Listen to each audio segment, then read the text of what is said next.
Amados povos e nações de língua portuguesa, amada igreja de língua portuguesa, eu gostaria de fazer um comentário a respeito desta temível profecia desta manhã. Amados, todos nós que amamos muito a Deus, que temos por longo tempo observado o pecado rampante, o pecado desenfreado dentro da igreja, o nome do Senhor Jesus enlameado em Hollywood e através também da atitude dos cristãos, e nós observávamos, eu digo por mim, e eu creio que muitos de vocês sentiam da mesma forma, que por muitos anos nós observamos isto e não víamos um castigo, uma atitude do Senhor. Era como se o Senhor não se importasse, era como se o Senhor não estivesse vendo.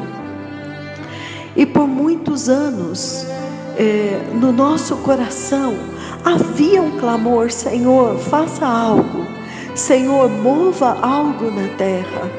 Pai, nós não estamos mais vendo o Senhor agir.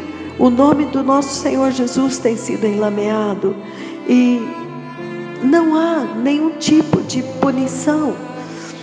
E por muitos anos, amados, muitos de nós clamamos ao Senhor que isto não continuasse, para que todos não se perdessem e achassem que realmente Deus não existe, que Ele não se importa.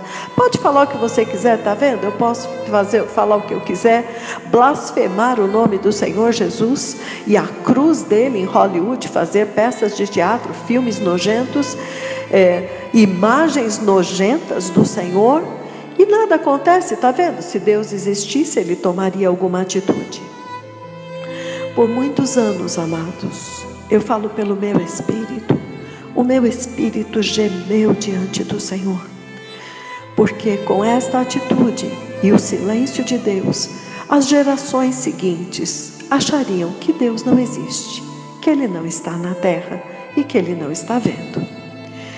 Então, amados, estes dois tremendos e temíveis profetas do Senhor, eles são a resposta de Deus para esta geração, enquanto há tempo para arrependimento. Quando nós vemos no livro do Apocalipse, capítulo 11, que fala, é o único lugar onde realmente revela o caráter, a natureza e o que é que estes dois tremendos profetas do Senhor, estas duas testemunhas, que nós sabemos que é Moisés e Elias, o que é que será a missão destes dois profetas do Senhor durante a grande tribulação. A Bíblia fala muito claramente no versículo 3. Olha, eu quero começar aqui aproveitando a ministração do sábado, do domingo. No versículo 1 e 2, vocês veem claramente que há uma separação. O Senhor dá uma cana, uma vara de medir ao profeta, no caso aqui João, mas este profeta já anunciou que o Senhor deu a ele esta vara de medir para colocar a igreja dentro da medida padrão do céu. Então estes tremendos profetas do Senhor, eles receberam esta vara de medir do versículo 1, e o Senhor ordenou que eles fossem e medissem o templo de Deus, ou seja, o altar restaurado, o altar santo de Deus, e os adoradores, aqueles que nele adoram. Ou seja, há um padrão determinado que o Senhor determinou, e este padrão foi revelado, este mensageiro veio com estas medidas na mão e com esta vara de medir, e o Senhor disse para ele: ponha o meu altar e os meus adoradores dentro deste padrão. E então eles foram e fizeram e vieram com esta missão de restaurar. Do you want me to go down? De restaurar o altar do Senhor e pôr a medida padrão na igreja. Você vê que no versículo 2, o Senhor faz uma separação. ele separa o átrio interior e o átrio exterior. Olha que incrível, no domingo o profeta do Senhor falou sobre separação, e aqui então ele já está falando que vai haver uma separação daqueles que estão dentro do padrão e os que estão fora do padrão. Aleluia! O Senhor está falando conosco nesta manhã. No versículo 3, ele diz que ele dará poder às duas testemunhas. Isto ele está se referindo ao ministério deles durante a grande tribulação, com respeito ao juízo de Deus sobre a terra e a salvação, a redenção de Israel. Mas quando você chega no versículo 5, o Senhor avisa algo a respeito destas testemunhas. Ou seja, acabou o tempo de você tocar em um servo verdadeiro de Deus e ficar impune. Na verdade, estes dois profetas, eles são de fato misteriosos, eles são de fato diferentes. E eles são aqueles que vão decretar juízo na terra durante a grande tribulação.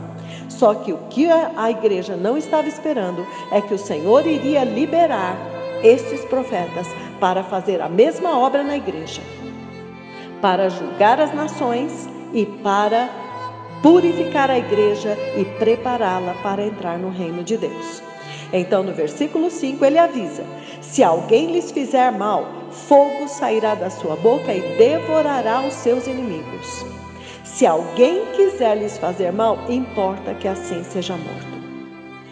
Ouçam-me muito bem, povos e nações de língua portuguesa. Se estes dois tremendos profetas vieram com o selo do Deus vivo, o nome do Senhor está sobre eles, o poder de Deus está sobre eles, a autoridade do Senhor está sobre eles. Acaso quem falar contra eles não estará falando contra o próprio Deus? Então quem pode falar contra o próprio Deus e entrar no céu? Então o tempo da zombaria acabou, porque agora vocês estão entendendo. Se de fato estes dois profetas trazem a marca do Deus vivo, se de fato a palavra que sai da boca deles é a palavra de Deus, o Espírito que habita neles é o Espírito Santíssimo, o Espírito dos santos profetas de Deus, que estão na terra agora, por pura misericórdia. Quem tocar neles, toca em Deus. Então, isto fica muito claro, e de uma vez por todas, está escrito depois, que o Senhor vai dar autoridade, no versículo 6, para fechar o céu. Vejam Elias, para que não chova nos dias da sua profecia. Eles têm poder sobre as águas, para convertê-las em sangue. Veja Moisés. E para ferir a terra com toda a sorte de praga, quantas vezes quiserem. Veja Moisés novamente, as pragas no Egito. É muito claro o ministério e a autoridade destes dois profetas. Amados, estes dois profetas foram enviados para a igreja com a mesma missão que eles serão enviados para Israel. Eles foram enviados para restaurar o altar do Senhor, para restaurar o santo nome do Senhor e para separar para o Senhor um povo santo que entrará no reino de Deus. Então esta profecia desta manhã é um alerta muito solene para todas as nações da terra. Embora o povo clame, porque o povo do Quênia, eles aprenderam a se arrepender de verdade. Eles aprenderam a fazer duas coisas maravilhosas. Eles aprenderam a celebrar diante de Deus, mas eles também aprenderam a chorar como criancinhas e gritar diante de Deus, clamando misericórdia. O Senhor ouviu o clamor deles, mas o profeta do Senhor hoje volta novamente para dizer que o Senhor não voltou atrás. Ele decidiu julgar a nação do Quênia. Por favor, façam uma separação entre a igreja santa que está em obediência ao profeta do Senhor, está seguindo, é a igreja preciosa de Deus, é o meu povo, e o resto da nação que está vendo com olhos carnais todos os milagres do Senhor, todas as maravilhas destes dois profetas, e ainda assim zombam.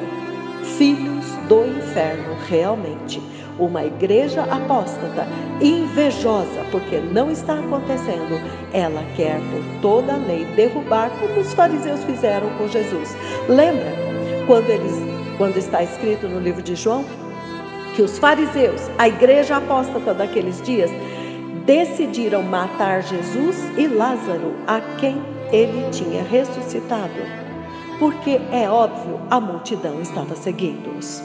Então, amados irmãos, é tempo de nós crescermos e amadurecermos, é tempo da igreja entender o que está escrito na Bíblia e ver que está se repetindo nesses dias.